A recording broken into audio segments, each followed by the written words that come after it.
সীমিত আসর এই কারণে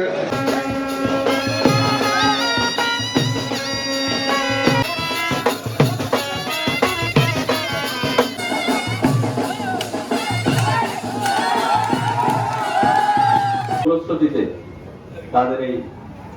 অধিকার, যেমন আমরা দেখলাম যে মোটর সাইকেল তেলে দিয়েছে তাদের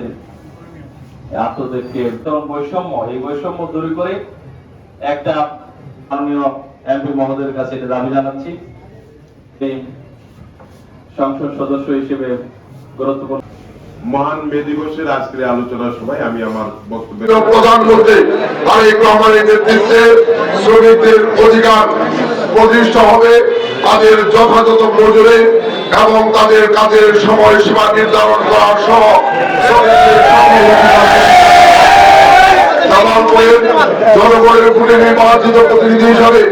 জামালপুরের সর্বস্তরের শ্রমিকদের পক্ষ থেকে মাননীয় প্রধানমন্ত্রীর কাছে আমরা সেই দাবি উত্থাপন করছি।